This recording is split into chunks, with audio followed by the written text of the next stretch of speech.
get you some money. Don't be a dumb, go get you some money, go get you some money, you out with nothing. Just bought a stick and it came with 100. Give me a lick and it came with a 20. Shit, I was wishing it came with 100. I ain't stunning on some nigga that done it. We the one who drive the word to the country.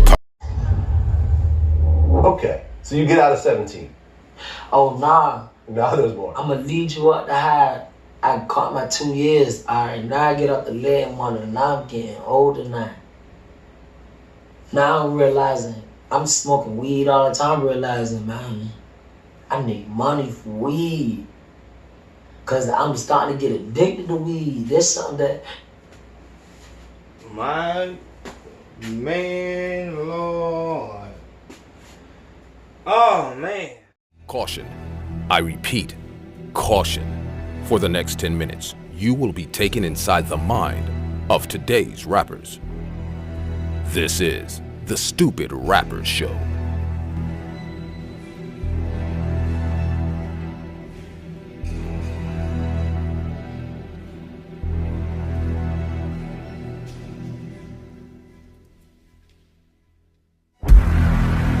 Hosted by Ayo Consaco. Welcome back to the Stupid Rapper Show. I'm Ayo Consaco, fearless leader of Ayo Nation and the Men 2 movement. And of course, this is Stupid Rapper Show. The light should be charging because I forgot to charge it. And I want to comb this side of my beard with my handy dandy comb. Because I feel like I got a lot of blank spot right here on this side. And it make the beard look nasty and shit like that. Really had no business growing no fucking beard, but I guess it worked. But yeah, Super Rapper Show. This is part 2 of the Quando Rondo investigation, where we're trying to find out if he is the missing link to this investigation to proving that record labels purposely go after young black men of low IQs and those that come from a broken home, pretty much so that they can be the puppet and the labels, which are the CIA agents, agents of white supremacy, will be the ventriloquist to the puppet, which he is Quando Rondo, NBA Youngboy, Kodak Black, YNW, Melly, TK, the list goes on. If your morals are that of, or that in which parallels that of white supremacy, if you make the music that they can, the Klan can suit up to, then they definitely want you on the team. But they want to make sure that they're not helping the black youth. They want to make sure that it gives the illusion that they're helping them, when in reality they're putting you in a race that you're not capable of winning, because this race requires things that they've already made sure that you don't have. And they do that in the room where you go.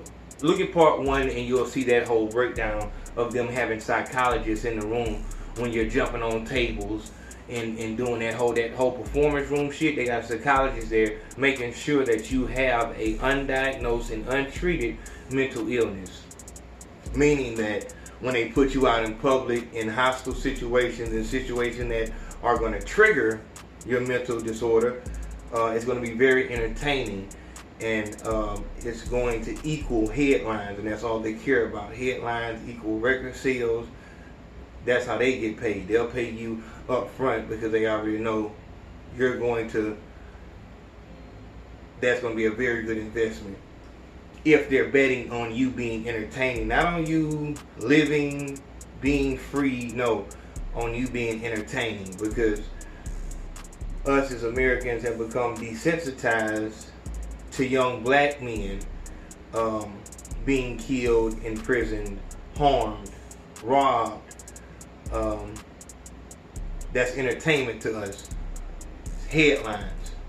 So Let's finish up on this DJ Vlad interview. I've already spoken about how respectful these test subjects are, how respectful they are to white interviewers, and how disrespectful and disorderly and combative they are with African American interviewers. Let's get into it. Okay, so you get out of 17. Oh, nah. Now there's more. I'm going to lead you up to high. I caught my 2 years. All right, now I get up to 11 months. Now I'm getting older now. Now I'm realizing I'm smoking weed all the time, realizing, man, I need money for weed. Because I'm starting to get addicted to weed. There's something that... My man, Lord.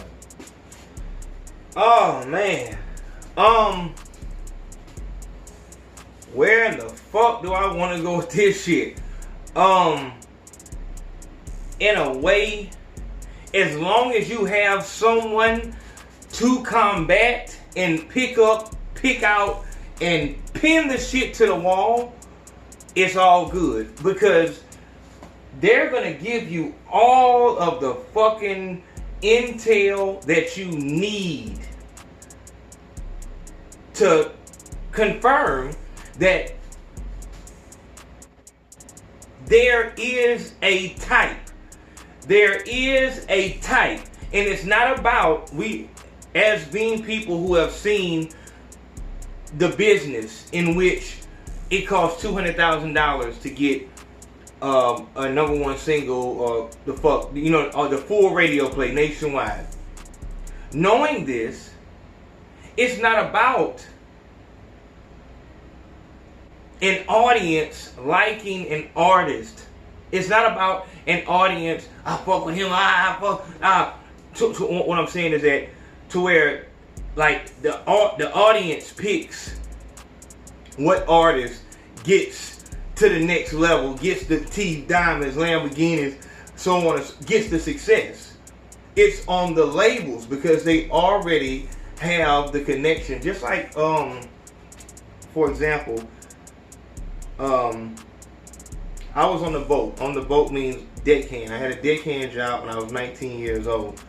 And that's transportation. That's transporting goods and shit like that. You can transport goods by boat. You can transport it by truck, or you can transport it by railroad. Common knowledge about the railroad is that in order to get on with the railroad, it's one fucking family that owns the whole fucking thing. It's all connected.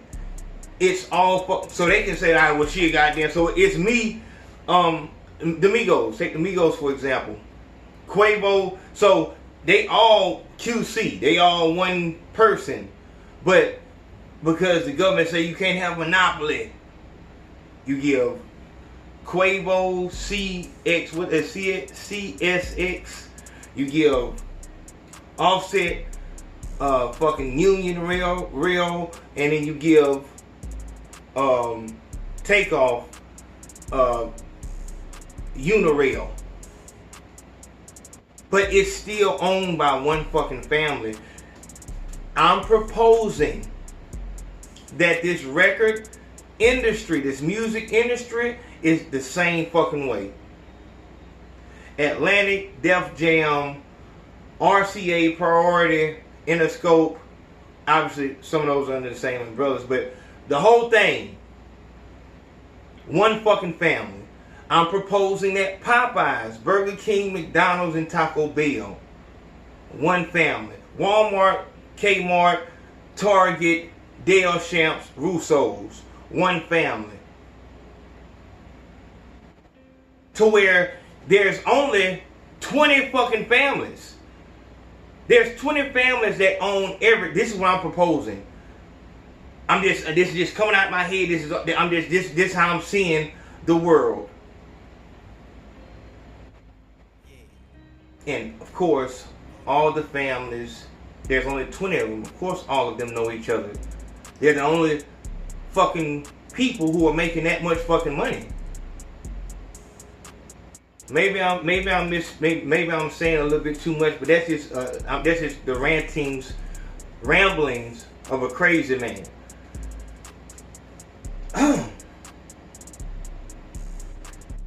When you hear this goddamn boy say that, you can listen to him, you can listen to YNW Melly, you can listen to TK, NBA Youngboy, NLE Chopper. It's like they don't even have Omarion was just on Vlad, ironically.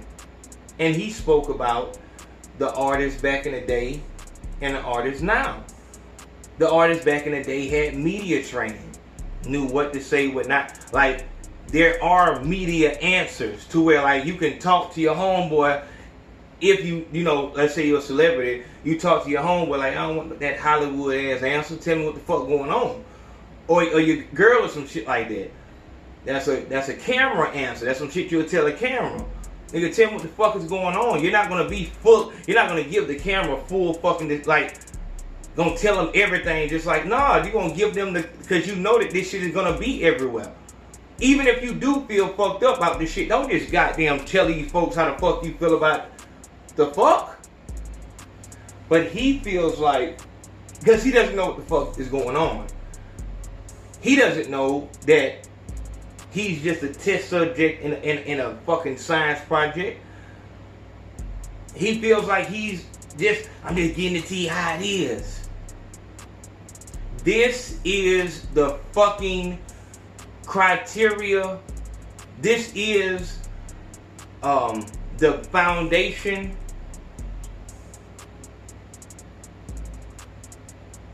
for these niggas are the equivalent of illegal Mexicans. They do hard work, do it for cheap, just in different ways. Now that's on that level, that's on a rap level.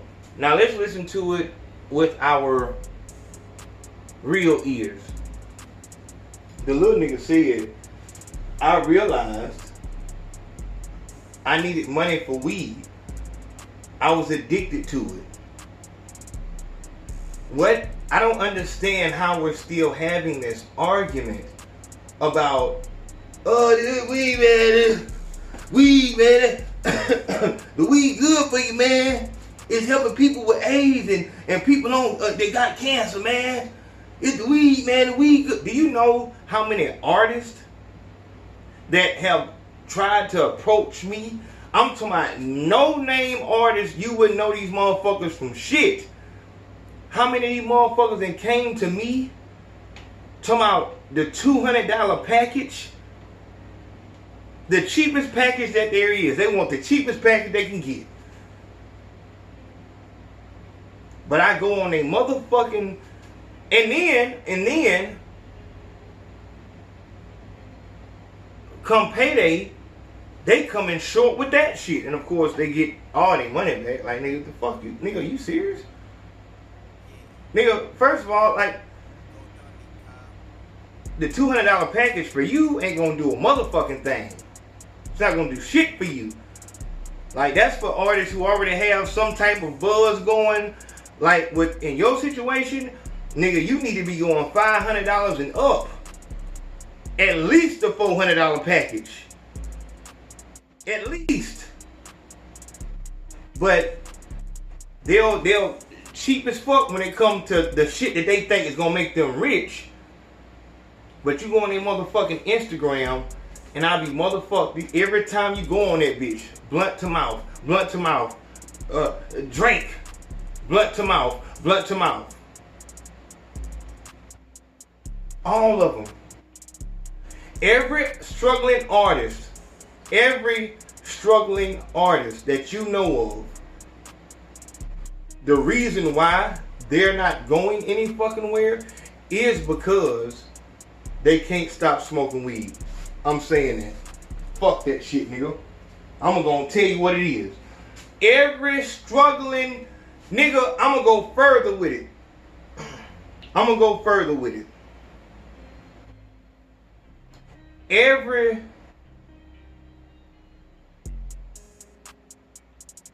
Every person in your life that has been in the same place, no matter if they went to this construction company, to that construction company, that fucking fast food job, to that fast food job, they are stagnant, have not moved forward. Lights got cut off. It's some bullshit didn't have. Bullshit this, bullshit after bullshit. But one thing that's remained constant is that they have a blunt to their fucking mouth. A blunt to the fucking mouth. I'm telling you, my nigga, there's no other way to really talk about it. It's like they smoking death. This is death. To be stagnant, to not move is death. To not move forward is death. Oh, yeah. Don't tell me about your fucking problems with a blunt to your fucking mouth. When I was out here popping pills, I'm not talking there. I'm motherfucking gotta be. Ain't no excuse, nigga. I'm a fucking drug addict. Any issues that I have, I'm gonna take them up on my knees, but I'm not even gonna take it up too heavy there because I know what the fuck I always knew what the fuck the problem was. But motherfuckers smoking weed, ain't nothing wrong with. That's my issue. That's my issue. A cokehead, crackhead, pillhead. That as soon as they try to tell you a problem that they have, your response is, you need to stop hitting that goddamn bag. You need to get your shit together. You need to stop popping them pills. You need to get your shit together. Fuck you talking about, nigga? You smoke crack. What the fuck you mean? Them white folks. Nigga, you smoke crack. What are you talking about? No, there is no bigger problem than that motherfucking shit that you put into your mouth. But not a weed smoker. Not a weed smoker. Could be in a worse situation. But that shit, these motherfuckers, man, hold me back. I swear to God, man, these motherfuckers trying to goddamn. Oh, yeah. It's them. It ain't you taking every $20 that you have, $17 that you have, trying to smoke like the rappers. Rolling up them fingers, nigga. We smoking them dicks, fuck, nigga. You know, we don't smoke nothing but them dicks, nigga. You know what the fuck it is, nigga. You work for the weed man. And even if your issue with the weed isn't financial, which it is, because even if you're doing all right, you could be doing a lot better. But I'll say, if your problem isn't financial with the weed, you always losing shit. Fuck that. Fuck all the memory loss and all the you looking like a fucking junkie everywhere you go. You think it's live to smell like weed wherever you go, until it ain't live to smell like dope wherever you go. Meaning, you 50 years old, ain't did shit, ain't went nowhere. The interest rate on the bank is that now, comparative of that of the fucking Chinese people, where over here you put your money in the bank and you get 1% interest, 1.7% interest. So it, you know, over time it'll go up barely. You know, it's bullshit. But over there, the shit's so fucked up. You put the money in the bank, put your money in the bank for safekeeping, and you'll have less when you come back. The interest rate is in the negative. Negative. You don't know nothing about none of this shit. You don't know that they making machines, computers that are driving trucks and they're already on the road. You're not seeing how close our world is becoming to that of Demolition Man. If you haven't seen Demolition Man, make sure you go so you can understand that analogy. You just doing the same shit you've been doing. And I just told my brother, I said, the age you start smoking, listen to me. The day you start smoking weed on a regular basis is the fucking day your mind stops developing. Not to say that you can't still learn, but you'll be learning on a 6th grade level, 12-year-old level. And you, man, I don't think like no fucking 12-year-old. And then I tell you, look at the 12-year-olds in the past that have went to college. It's possible. It's possible. So we have the mental capacity at 12 years old to retain now information, give it back to you. All that good, and you can learn how to deal with a female. All that good shit. But as far as, I mean, cause just do this experiment with me. Talk to those people who've been smoking weed since they were 12-year-old, doing drugs since they were 12 years old. Ask a person, what age did you start smoking? And you'll realize, like, oh, okay, I see what's going on here. And it's sad. It's sad. Because how in the fuck were you able to do that on a regular basis? Without your guardian, the person who cares for you, not realizing that their child wasn't the same child. And doing what needed to be done to make that stop. Children will be children, and children will be curious. Get into shit that they're not supposed to, and it's on the parent to be the buffer, to be the reactionary stimulant that fixes that. But you know, it's that whole weed shit, man. If you understand, but it's like I'm my nigga. Really, to be honest, for you and the people that you're gonna be talking to about this shit, they already know.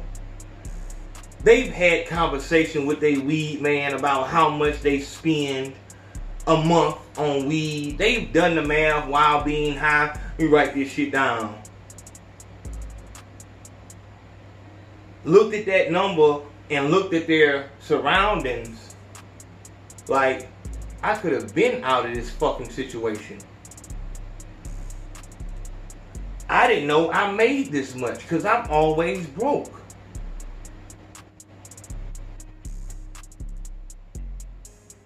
I didn't know I made this much. I'm always broke. How in the fuck am I spending this much a month on something that no one can see? For all this that I spend, I have old clothes. Can't tell you the last time I went shopping for myself. Bought new shoes.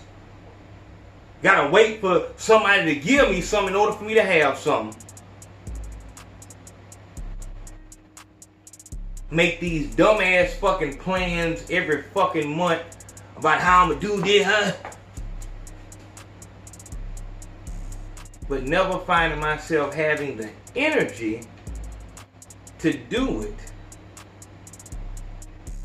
But you can't see that every puff is death. and just small milligrams, just death. Damn near to where, you know, if I was an idiot, I would say it would be better for you to do an upper.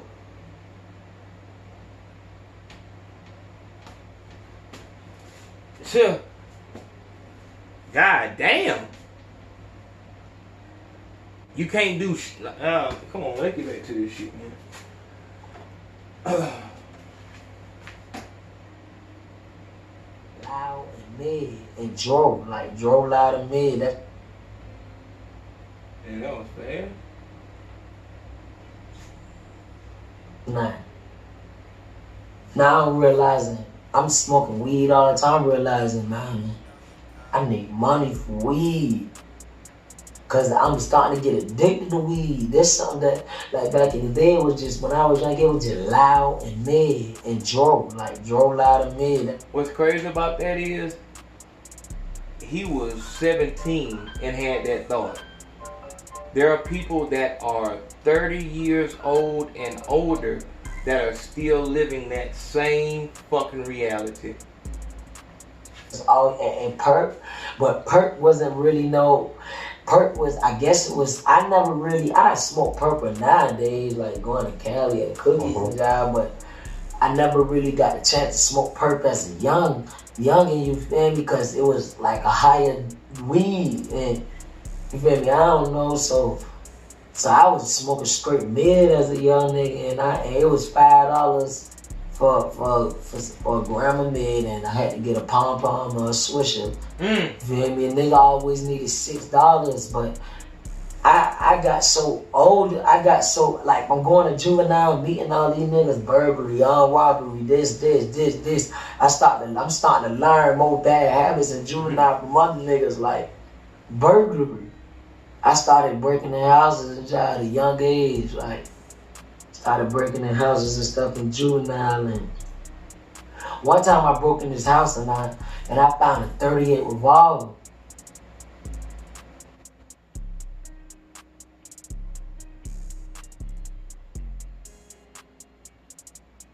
If you saw it, you saw it. I ain't gonna say nothing about it. But understand, it's little movements like that that the fucking psychologist is looking at, like, that's the one. We need him. We need him. I'm like 14, then it's my first gun I ever had. So an older nigga actually took it from me. I'm so young, you feel me, nigga? Young nigga, older nigga actually took it from me, which is my cousin. You feel me? Got found a 38 revolver. After I found that, I noticed, well, I might keep hitting licks. I hit a lick, get a TV, and like me and my little punch movie, he was young. We used to go on like 61st Street on the west side of where I'm from, like on the west side in Savannah. You feel me?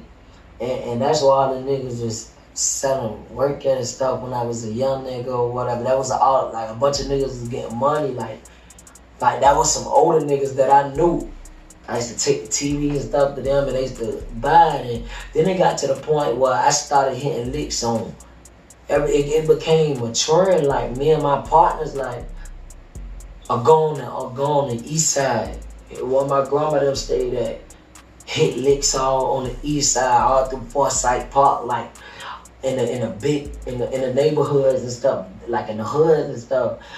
Then this when it got to the point where we started like going on Forsyth Park, like where the big houses at, like where a lot of Caucasian people stayed at, like looking for bigger stuff. My first time ever trying to break in a big house, I got caught due to a silent alarm. Went to juvenile. I did 15 months off that burglary. I did 15 months. I went to a group home at first in a city called Columbus, Georgia.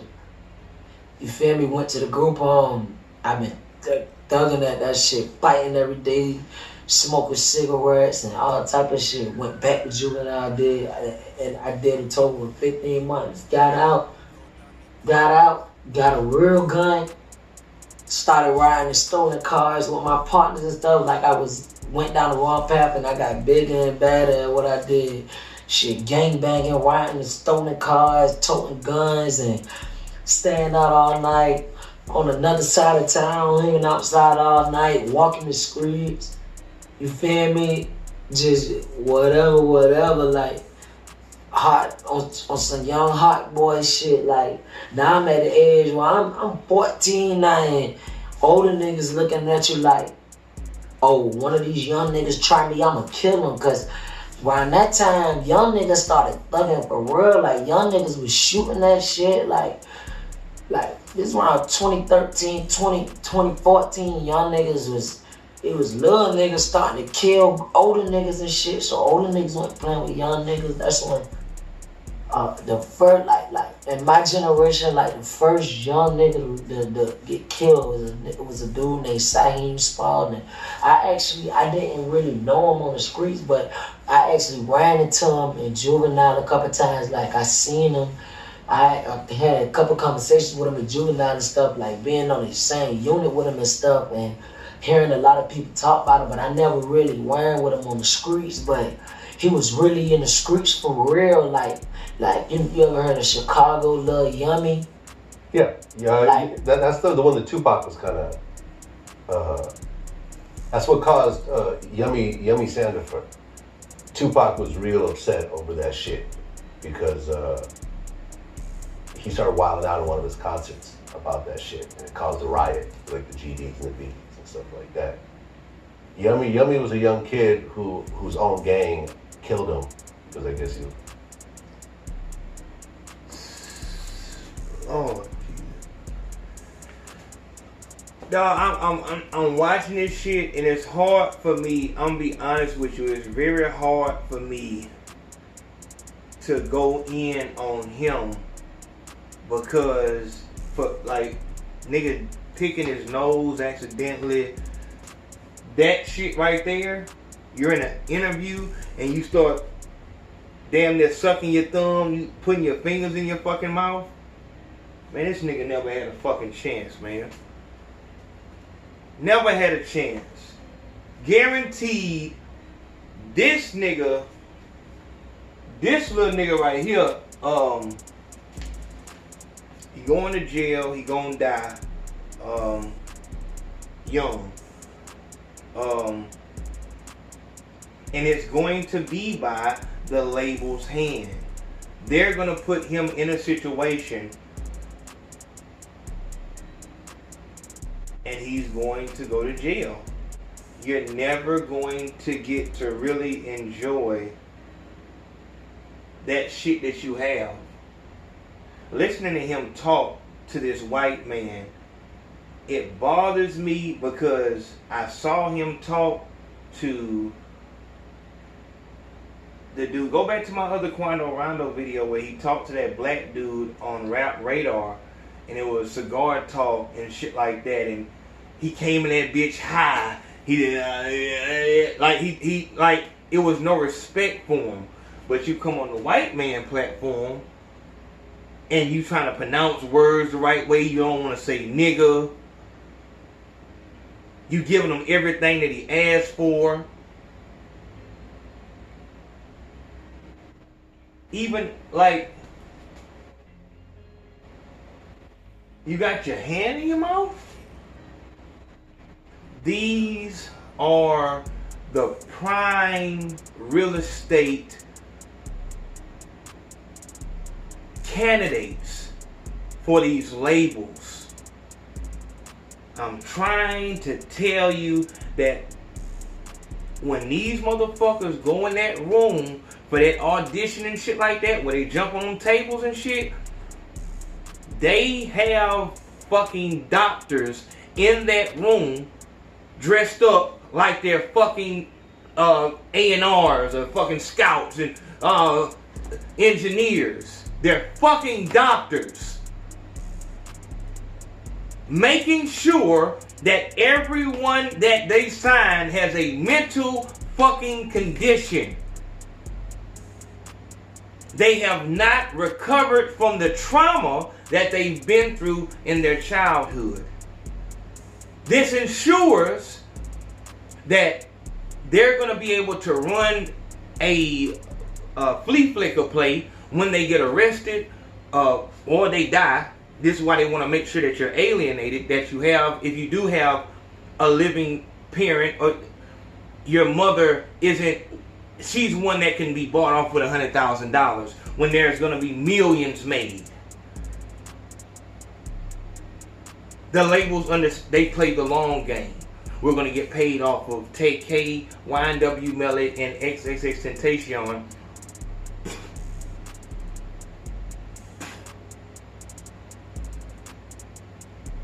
The fuck was that, man? For years to come, but we can buy off the mother with a little bit of nothing. We're not going to be able to do that with a man. We're not going to be able to do that with a man. Women and children. That's all we'll take. So I'm telling you, if you're an artist and your father is dominating your life, you have a father like Lamar, fuck his name is, the ball father. Oh no, we got nothing for you. Shit, no, you gotta take that shit somewhere else. No. Let T.I. son, Master P son, the list goes on, not just because they're horrible rappers, but because really, are they any worse than these motherfuckers?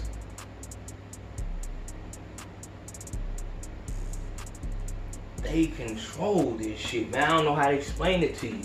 I don't know how to say it to you that they control who you like. How else can you explain it? Can you tell the difference between these little niggas? Put auto-tune on it, hit them with the I'm gonna do the bad is, I'm gonna do the bad is, I'm gonna do the bad is, we're gonna do the bad. Auto-tune. Throw it out there.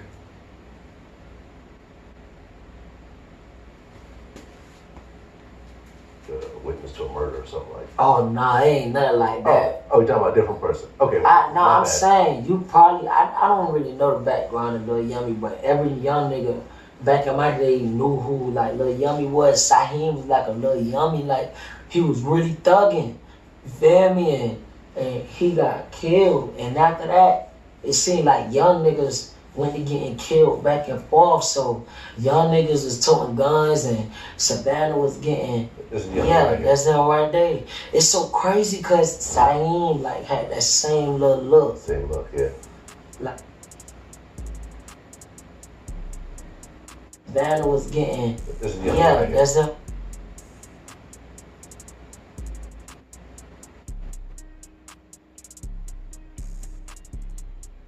Dang.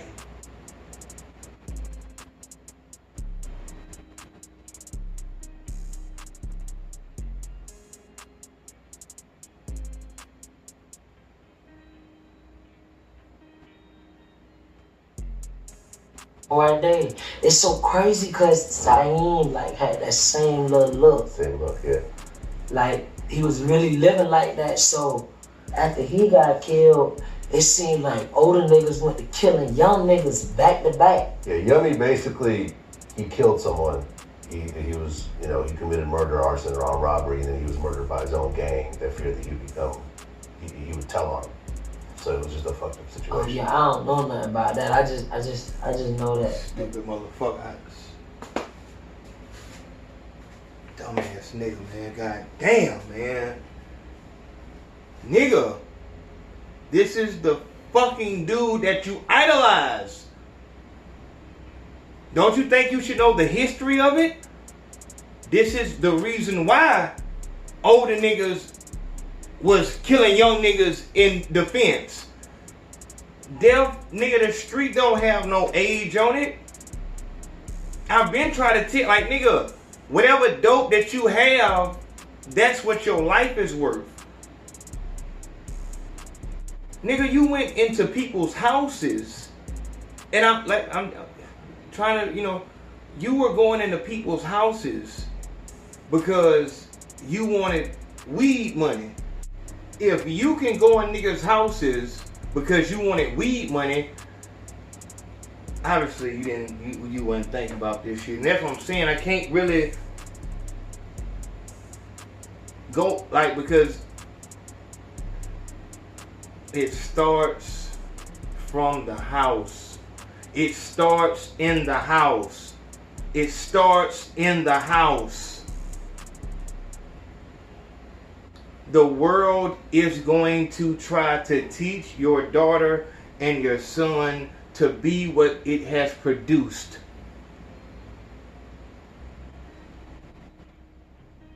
What do we see? What's being pushed out there of us? The stereotypical black and white, black woman, black man. It's been deplorable. That's what the world is going to turn your daughter and son into. So that then tells you you can't leave it to the world to raise your son or daughter. You're going to have to be there more. This is the only thing, this the only thing that matters. This is the most important job on the planet. This is why you can't take it as lightly as, I don't want him to leave me. This nigga ain't finna leave. I'm finna get back at him. If that's your reason for having this innocent child that's turned into this, or yummy, stop. That's the cycle. That's the cycle. Unwanted children equal this. And this works for them. They love this. This makes them money.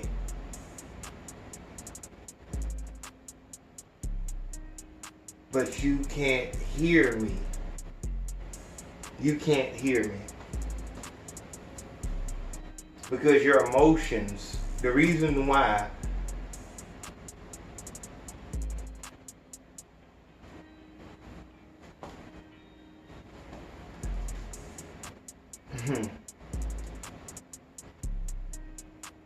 you can't hear me over your emotions.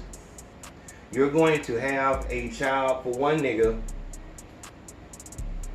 and find out that you bit off more than you can chew, and then you're gonna go and try to attach yourself to another nigga that may be married, may be in another relationship. You understand that you're just a side bitch, and you're gonna have a child by another nigga, knowing that the child you have now you're not spending enough time with. But because you feel the same way about this nigga that you did about that nigga, you're gonna do the same thing. And then you're gonna blame the men because they don't spend enough time with what you made. Neither one of them wanted to be fathers, but you did want to be a mother. And now that you have to be a mother, you're this too much. I'm overwhelmed. And it'll be that same bitch that'll go and have another child by another nigga who don't want no child. And the whole time they are clapping it up, applauding her. Thank you so much. We needed those. We needed those. Here's some money. Here's some more incentives. Keep up that same activity. We were never worried about you being anyone of any consequence. We knew that you weren't going to be shit when you had the first child, when you made a real life decision off of your emotions. They've been counted you out. And you allowed them to do that. It's hard to move in the world by yourself. Then you have a child while you're still struggling. You have no foundation. You have no stability. yet you have a child, you should be so fucking embarrassed after you making a decision. You had so many options, but you made a decision, and now you have to go in front of the white people and apply for WIC. You have to go to the white people and apply for child support, just so they can they can pay for your child to go to daycare. You should be embarrassed. What did he just say? What turned him up, for one, was the weed. He needed money to get weed. Where did he learn how to get money from? From being around other unwanted children.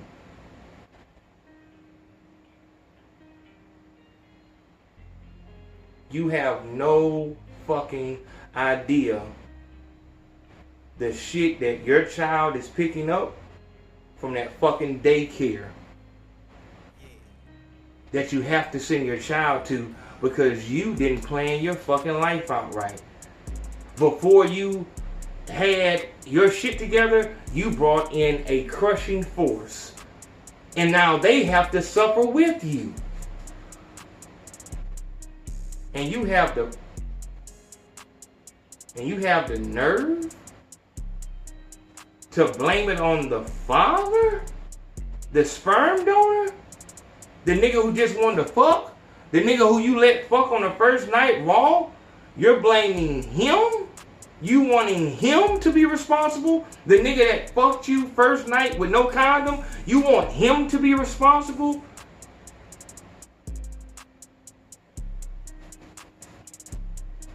How in the fuck can you blame this fucking little dude? He never had a chance. Look at NBA Youngboy's mother. The bitch said she'll go back to working at Circle K. She named 3 children in that live. She said she'll go back to working at Circle K.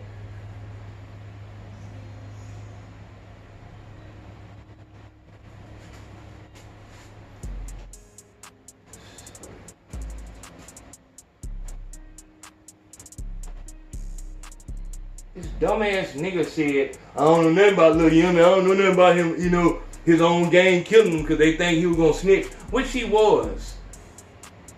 Any motherfucker, like, if you would let a 13-year-old hustle for you, man, like, nigga. But that's, nigga. Like that. Actually, a lot of my partners who I kick it with now, like a lot of my partners, my homeboys, it's actually his family members. Like, my partners who I look at as family is actually blood-related family with Saheem. So, it's crazy. But after he got killed, Savannah kind of went through the roof. Everybody, a lot of young niggas were getting shot and killed back and forth. So that's another reason I was thugging. Like, I was like, man, I'm out here hitting licks and shit. Ain't no telling who know I done broke in their house or I done did this and that. Ain't no telling who know about this. I done been in this many fights in juvenile with this nigga and that nigga, and they on the streets. They probably doing the same thing I'm doing. So it got to the point where I felt like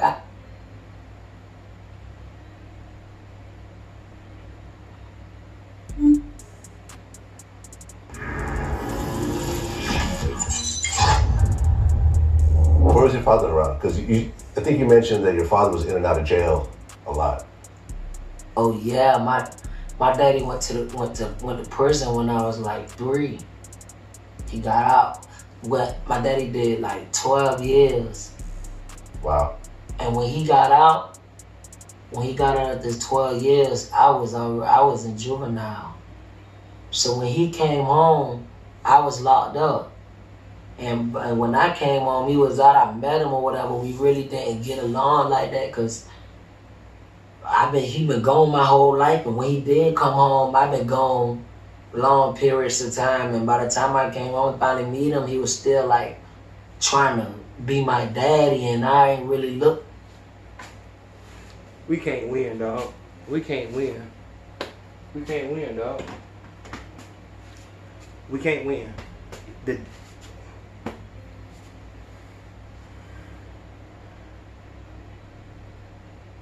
God damn. You pick a father. Like, why the fuck would you not just have a fucking abortion? The pain that this dog, and niggas shouldn't even, don't look at this interview as an interview with the rapper QUANDO RONDO. Look at this as an interview with every young nigga in the fucking hood. He represents every young nigga in the hood. He's the one motherfucker that is being used to influence and keep us in this situation, but we get to hear what our young niggas, what our youth are going through.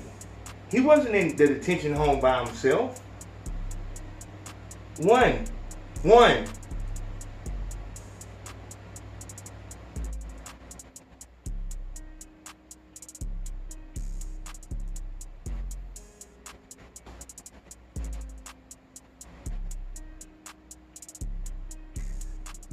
I'm saying that if no one sees an issue with this, it can never be fixed. If I never admit that my transmission is fucked up, I'll never get back on the road.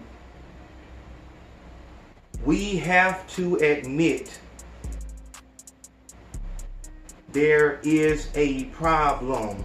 Until we fix said problem, we don't need to be bringing anyone else into this fucking hellacious existence that we're experiencing.